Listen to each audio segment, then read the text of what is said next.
नमस्कार विद्यार्थियों। आज का जो टॉपिक है वो है मल्लिका उपवन, यानी मल्लिका द्वारा उपवन में किस प्रकार भ्रमण किया जाता है और साथ ही साथ भ्रमण के समय कौन कौन सी घटनाएं घटित होती है और मल्लिका और महामाया के बीच में क्या क्या संवाद होते हैं, उन संवादों की भी अपन यहाँ बात करेंगे। आपसी जो वार्तालाप होती है उसका भी यहाँ जिक्र करेंगे।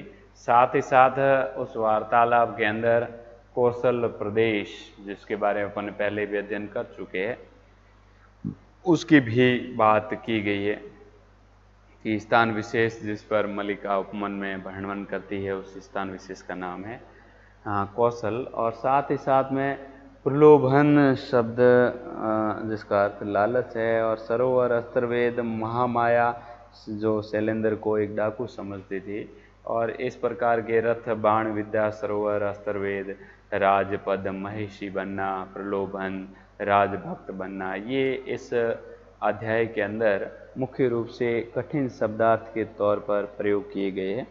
उसके अलावा इसमें ऐसे जो शब्द समय समय पर पढ़ने के बाद अपने को मिलते हैं उनके बारे में भी अपन जिक्र करेंगे। फिलहाल विद्यार्थियों, इस उपवन में जो वार्तालाप मल्लिका द्वारा मल्लिका और महामाया के मध्य हो रही है, जो इसमें दो प्रकार के मुख्य पात्र हैं, इन पात्रों द्वारा समय समय पर जो वार्तालाप का मुख्य अंग बताया जा रहा है, उसमें अपन इनके संवाद के बारे में बात करेंगे। अब हम पुस्तक में जो चीज़ें इसके बारे में बताई गई है तथा आपसी वार्तालाप में क्या क्या बातें इन दोनों के मध्य राज्य से संबंधित की गई है, उनको अपन समझने की कोशिश करेंगे। तो विद्यार्थियों, थोड़ा आप ध्यान दीजिए श्यामपट्ट की तरफ भी, और मैं जो आपको इस मल्लिका उपवन की घटना जो बताई जा रहा हूँ या बताने जा रहा हूँ, उसमें भी आप मुख्य चीज़ों को ग्रहण करने की कोशिश करना। तो शुरू करते हैं अपन। मल्लिका उपवन में ऐसी कौन कौन सी बातें हैं जो अपने को समझनी है। सबसे पहले मल्लिका स्वयं उस उपवन में बैठ कर के जो बात महामाया के सामने करती है, तो अपन देखते हैं कि महामाया को कौन सी बात उनके द्वारा बताई जाती है और किस बात का इसमें जिक्र है। सामान्य तौर पर यहाँ पर कर्म पथ का जिक्र है और यहाँ पर एक दूसरे पर विश्वास करने का जिक्र है। साथ ही साथ यहाँ पर ईर्ष्या भावना का भी वर्णन है, और उसके साथ यहाँ पर कई प्रकार की विद्याएं, जैसे रथ बताया आपको, बाण विद्या बताई, धनुष विद्या बताई, उनका जिक्र है। और मुख्य पात्र इसमें महामाया के लिए शैलेंद्र डाकू है जो हमेशा अपराध करता रहता था, और अपराधों के बारे में भी इस अध्याय में बहुत सी बातें लिखी गई। खैर, अपन आगे बढ़ते हैं और मल्लिका द्वारा कौन सी बात की गई है। सबसे पहले मल्लिका जो इसका मुख्य पात्र है, मल्लिका कहती है, वीर हृदय युद्ध का नाम ही सुनकर नाच उठता है, शक्तिशाली भुजदंड फड़कने लगते हैं, भला मेरे रोकने से वे रुक सकते हैं, कठोर कर्म पथ में अपने स्वामी के पैर का कंटक भी मैं नहीं होना चाहती, वह मेरे अनुराग सुहाग की वस्तु है, फिर भी उसका कोई स्वतंत्र अस्तित्व है जो हमारी श्रृंगार मंजूषा में बंद करके नहीं रखा जा सकता। महान हृदय को केवल विलास की मदिरा पिलाकर मोह लेना ही कर्तव्य नहीं है। देखिए, मल्लिका जब महामाया से मिलती है तब अपने पति प्रेमी के बारे में कुछ बातें बताती है कि जिस पुरुष का हृदय वीर हृदय होता है, उस वीर हृदय पुरुष का नाम सुन करके मेरे हृदय अंदर का दिल कांप उठता है, क्योंकि मुझे मेरी भुजाएं फड़कने लगती है कि मैं एक वीर पुरुष की रानी हूँ, अर्थात छत्राणी हूँ। भला मेरे रोकने से वह रुक नहीं सकते। इस पंक्ति से तात्पर्य ये है कि जब वीर पुरुष युद्ध में प्रस्थान करते हैं, उस समय अगर उनकी पत्नी कहिए, प्रेमिका कहिए या प्रेयसी उसको रोकने का प्रयास करती है तो वो अनर्थ है, क्योंकि वो इस समय कठोर कर्म पथ पर जा रहे हैं। और दूसरी ओर से वो ये कह रही मल्लिका, एक ओर से वो मेरे सुहाग की वस्तु है, जैसे सुहाग जिसके पीछे मैं आज जीवित हूँ वो मेरी वस्तु है, उसका भी एक तरफ से मानती हूँ तो स्वतंत्र अस्तित्व है, और मैं उसको श्रृंगार मंजूषा में बंद करके नहीं रख सकती। श्रृंगार मंजूषा का अर्थ है श्रृंगार पेटी में जिस प्रकार आभूषण बंद करके रखे जाते हैं, ठीक उसी प्रकार कभी भी अपने पति को घर में ताले में कैद करके नहीं रखा जा सकता है, क्योंकि जिस महिला का पति वीर पुरुष होता है उसे युद्ध लड़ने के लिए उस महिला को कभी भी बाध्य नहीं करना चाहिए, क्योंकि वो एक वीर सत्राणी महिला है। ये कथन मल्लिका द्वारा महामाया को कहा जा रहा है और अपनी व्यथा उसके सामने बताई जाए। महान हृदय केवल विलास की मंदिरा पिलाकर मोह लेना करते हुए, वो कहती है किसी के महान हृदय को विलास प्रियता समझ करके मोह नहीं लेना चाहिए, क्योंकि मदिरा का सेवन करके जिस प्रकार व्यक्ति अपने अंदर हृदय में द्वित हो जाता है, ठीक उसी प्रकार अपने को भी ये देखना है कि विलासिता नहीं जीना चाहिए। अब आता है महामाया। मल्लिका तेरा कहना ठीक है, किंतु फिर भी ये बातें सुनकर के महामाया पुनः मल्लिका को कहती है कि तेरा कहना तो बिल्कुल ठीक है, मैं तेरी बात को समझती हूं, किंतु परंतु नहीं। मल्लिका कहती किंतु परंतु नहीं, वे तलवार की धार है, अग्नि की भयानक ज्वाला है और वीरता के वृण्य दूत है। कहने का मतलब मेरे पति एक तरह की एक तलवार की धार है और वो भयानक ज्वाला के समान है और वीर पुरुष है। उनके बारे में कुछ भी कहना निर्थक है, क्योंकि मुझे उन पर पूरा गर्व है, क्योंकि वो वीर सत्राणी है, वीर पुरुष की महिला है।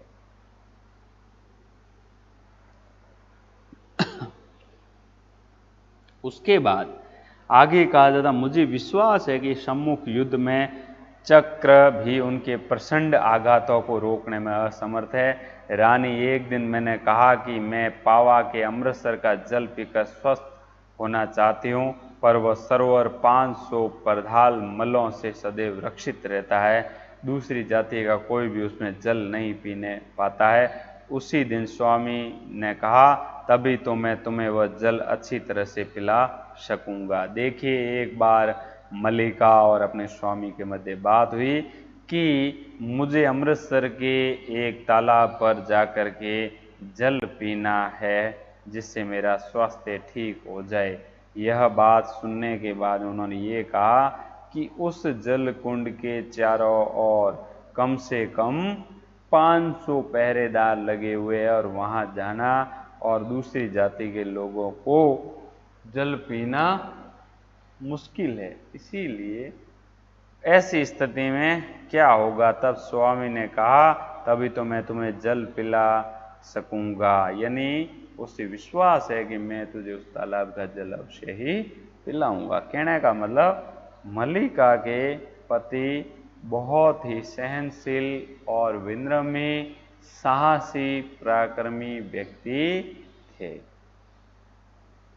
फिर महामाया उससे प्रश्न करके कहती है, उसके बाद फिर क्या हुआ? यानी उसे सुनने की और जिज्ञासा है कि उसके बाद क्या हुआ, यानी ये बात हो गई, उसके बाद फिर क्या होता है, ये पूछा जा रहा है मल्लिका द्वारा। महामाया द्वारा मल्लिका को प्रश्न पूछा है। मल्लिका कहती है, रथ पर अकेले मुझे लेकर वहीं चले। उस दिन मेरा परम सौभाग्य था। सारी मल जाति की स्त्रियां मुझ पर ईर्ष्या करती थी, यानी पूरी मल जाति की स्त्रियां जब रथ पर ये सवार थी तब उसे देख करके ईर्ष्या करती थी। जब मैं अकेली रथ पर बैठी थी, मेरे वीर स्वामी उन 500 मलों से अकेले युद्ध आरंभ किया और मुझे आज्ञा दी, तुम निर्भय होकर जाओ, सरोवर में स्नान करो और जल पी लो। देखिए, जब 500 लोगों से उसने युद्ध किया, उसके बाद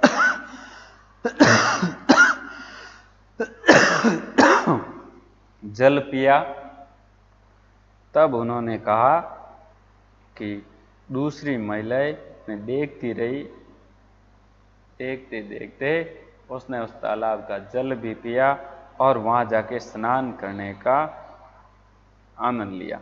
फिर महामाया बोलती है कि मल्लिका अगर ऐसा ही हुआ था तो आगे और क्या हुआ? तब महामाया कहती उस युद्ध में क्या हुआ? जब युद्ध लड़े गए तब 500 व्यक्ति थे और एक और तुम्हारे पति अकेले थे, ऐसी स्थिति में युद्ध का क्या हुआ? तब मल्लिका कहती है वैसी प्राण विधा पांडवों की कहानी मैंने सुनी थी, यानी मुझे इतना पता है कि प्राणों के द्वारा जिस प्रकार मेरे पति लड़ रहे थे, उस विद्या की कहानी मैंने पांडवों से सुनी थी। देखा उसमें धनुष कटे थे, कमरबंद के बंधन से ही वे चल सकते थे। जब वे समय पाकर खड़ग युद्ध में आह्वान करने लगे तब स्वामी ने कहा पहले अपने शरीर की अवस्था देख लो, मैं अर्धमृतक घायलों पर अस्त्र नहीं चलाता। फिर उन्होंने ललकार कर कहा वीर मलगण जाओ, अस्त्र वेद से अपनी चिकित्सा कराओ, बीच में जो अपनी कमरबंद खोलेगा उसकी मृत्यु निश्चित है।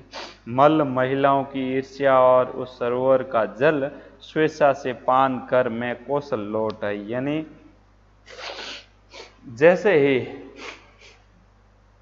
उन्होंने युद्ध उनसे लड़ा तब उन्हें महसूस हुआ कि वास्तव में हमें किसी से ईर्ष्या नहीं करनी चाहिए, अतः स्वेच्छा से जल पान करके उस महिलाओं के बीच में होती हुई पुनः अपने राज्य लौट आई। यहाँ प्रश्न ये बनता है विद्यार्थियों कि वापस पुनः कौन महिला लौट करके आई और मल्ल महिलाओं को ईर्ष्या किससे हुई? देखिए या मल्ल महिलाओं को ईर्ष्या मल्लिका से हुई और मल्लिका उस सरोवर पर जल का पान करके आई, जिस सरोवर पर उसे जल पीने की हमेशा जिज्ञासा रहती थी और उसका जल सेवन उसने किया। अब यहाँ बात समझने की है कि वीर पुरुष के कारण ही उस महिला ने उस सरोवर का जल पीने में सफलता प्राप्त की, अन्यथा उसे जलपान नहीं होता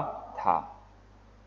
इसीलिए हम ये कह सकते हैं कि जलपान हमें किस प्रकार करना है और महिला की इच्छा अनुसार क्या कार्य करना होता है। आगे देखिए महामाया कहती है कि आश्चर्य ऐसी बाण विधा तो अब नहीं देखने में आती,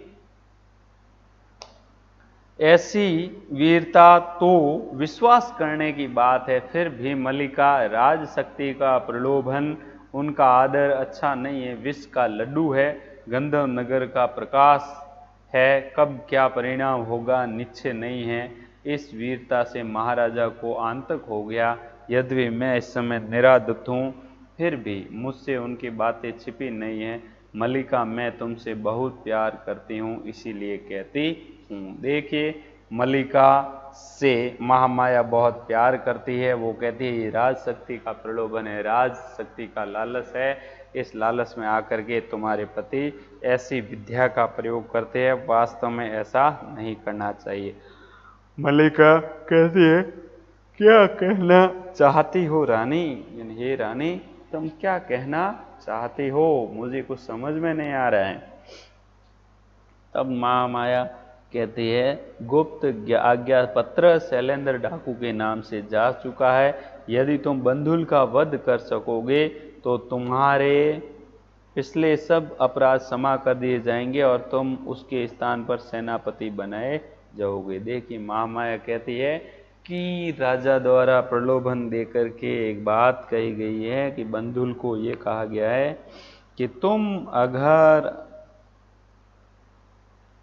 शैलेंद्र को कहा गया है कि तुम बंधुल का वध कर दोगे तो तुम्हारे पुराने जितने भी अपराध है वो राजा द्वारा क्षमा कर दिए जाएंगे और तुझे निरपराध घोषित कर दिया जाएगा। और इसके लिए उसके बाद में उसे क्या बनाया जाएगा? सेनापति बना दिया जाएगा। तब कहती है मल्लिका, किंतु शैलेंद्र एक वीर पुरुष है, वह गुप्त हत्या क्यों करेगा?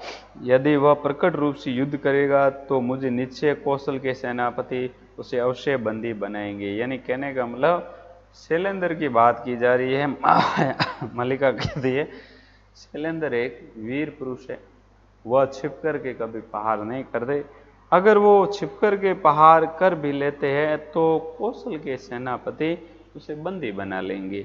यानी कौशल के सेनापति इतने जागरूक है कि अगर ऐसी स्थिति में उसे देखेंगे तो बंदी बना करके भी रख सकते हैं।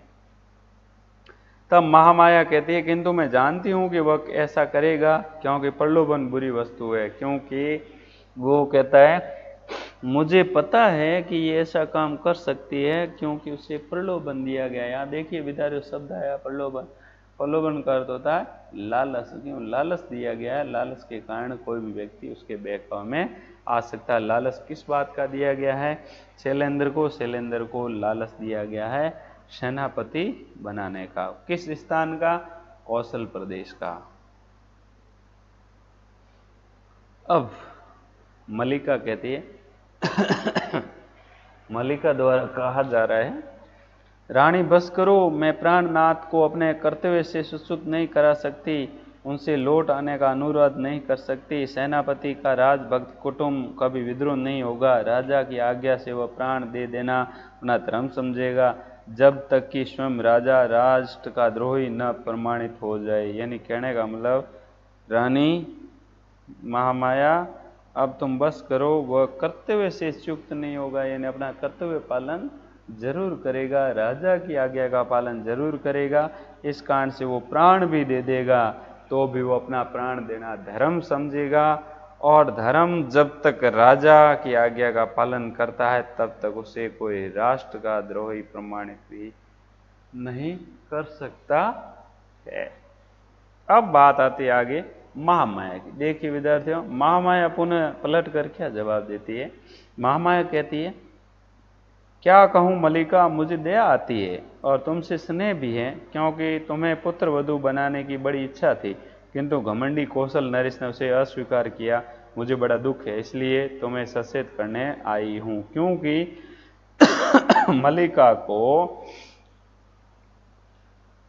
महामाया को मल्लिका पर दया आती है, क्योंकि वो चाहती थी कि मैं पुत्र वधू बनाऊं, लेकिन कौशल नरेश उसे पहले से अस्वीकार कर बैठे थे, इसीलिए आज उन्हें सचेत करने आई है। सचेत करने का तात्पर्य पहले से उसे सावधान करने के लिए आई है। मल्लिका, बस रानी बस, मेरे लिए मेरी स्थिति अच्छी है और तुम्हारे लिए तुम्हारे दुर्मति राजकुमार से न ब्याही जाने से मैं अपना सौभाग्य समझती हूँ। तो दूसरे की क्यों, अपनी ही दशा देखो, कौशल की महिषी बनी थी। अब वो मल्लिका कहती है कि रानी अब बस करो, मुझे दुर्नीति से राजकुमार से ब्याह नहीं हुआ तो मैं उसे भी सौभाग्य समझती हूँ। हाँ, सौभाग्य मानती हूँ, नहीं हुआ तो और भी बढ़िया, नहीं तो मुझे जीवन घुट घुट के जीना होता था। उसके बाद वो कह रही है कि दूसरे ही देखो, दशा देखो कि कौशल की महिषी बनी है। और महामाया कहती है क्रोध से, मल्लिका सावधान, मैं जाती हूँ। यानी मल्लिका को सावधान मैं जाती हूँ। इस प्रकार मल्लिका वहां से प्रस्थान करती। तब मल्लिका कहती है, गर्विली स्त्री, तुझे राजपद की बड़ी अभिलाषा है, यानी राजपद प्राप्त करने की तुझे बहुत ही मन में अभिलाषा है, किंतु मुझे कुछ नहीं, केवल स्त्री सुलभ सौजन्य, संवेदना, कर्तव्य, धैर्य की शिक्षा, भाग्य जो कुछ दिखावे। यानी मैं धैर्य रखती हूँ, मेरे मन में ऐसी कोई भावना नहीं है, और मैं हमेशा धैर्य के साथ कोई भी काम करती हूँ, मुझे किसी प्रकार की जल्दबाजी नहीं है, और मैं धैर्य के साथ प्रत्येक कार्य करती हूँ। इस प्रकार मल्लिका और महामाया का जिस मल्लिका उपवन में मिलन होता है, उसके मध्य जो वार्तालाप होती है वो शैलेंद्र डाकू को लेकर होती है, राजकार्य को लेकर होती है। साथ ही साथ उन्होंने पति को प्रलोभन दे करके शैलेंद्र को किस प्रकार एक बार हत्या करने के लिए कौशल सेनापति उसे बंदी बनाने की बात करती है।